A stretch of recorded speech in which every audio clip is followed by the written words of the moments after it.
Welcome to this explainer on Détente. We're going to take what might seem like dry history and turn it into a high-stakes geopolitical thriller. Imagine this: two superpowers, literally armed to the teeth with nuclear weapons, suddenly deciding, hey, we need to be friends. Or, well, at least pretend to be friends, right? All while they're secretly plotting against each other. It's an absolutely fascinating era that completely rewired the modern world as we know it.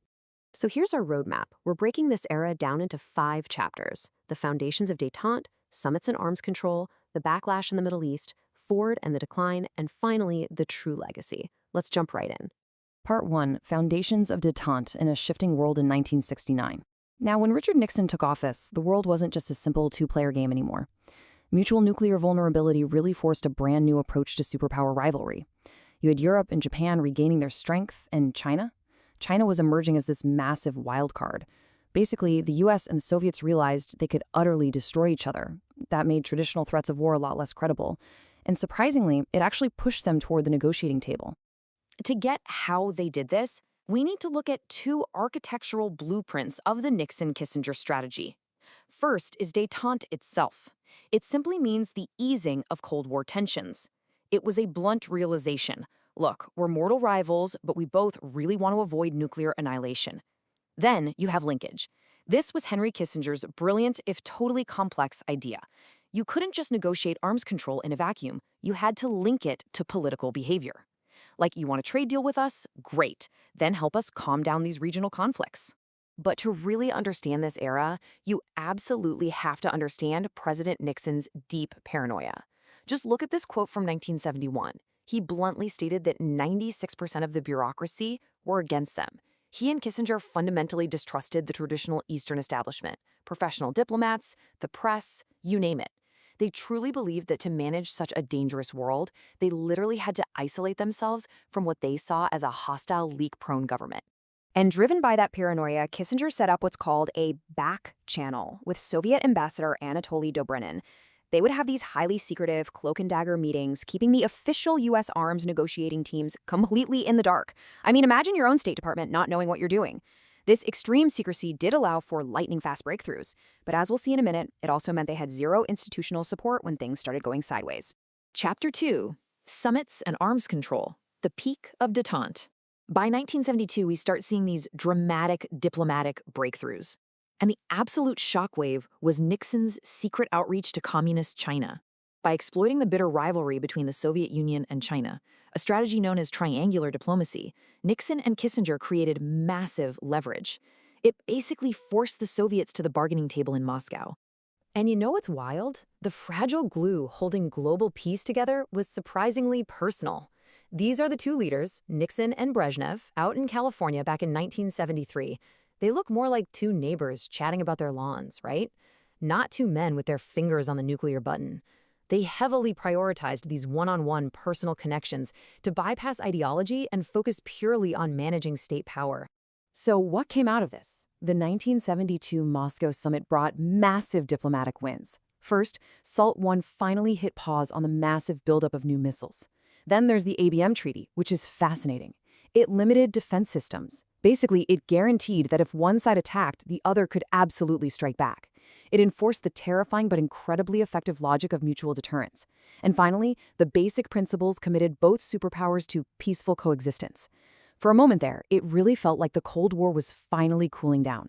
Which brings us to Part 3, Backlash in the Middle East, where the cracks start to appear. See, the very foundations of détente began to fracture under the immense pressure of domestic politics and global crises. The American public and Congress started looking really closely at these secret deals, and, well, a lot of them didn't like what they saw. They started asking a very valid question: why are we making deals with a regime that actively represses its own people? Suddenly, Soviet Jewish emigration numbers just exploded, jumping from barely 400 to 35,000 per year. As anti-Semitism rose in the Eastern Bloc, Soviet Jews desperately sought to leave for the US or Israel. And the Kremlin's response?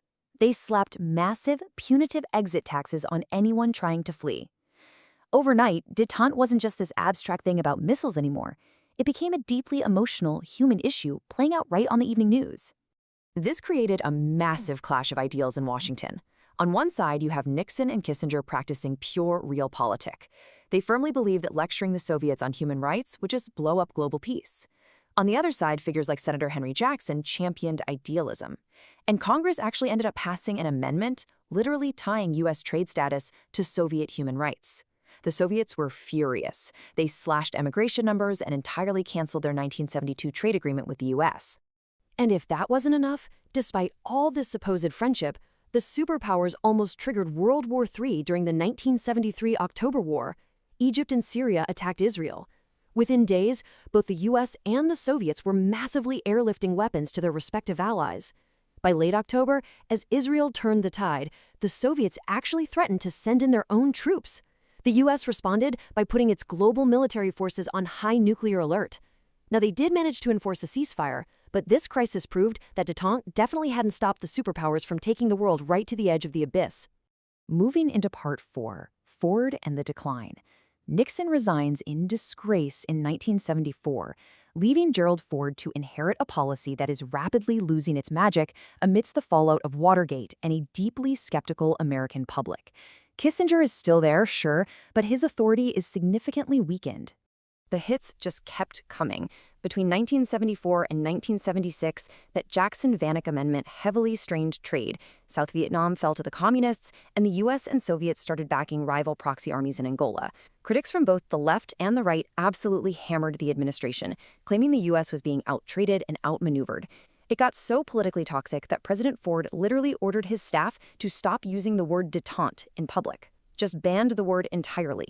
So we really have to ask, did détente actually work?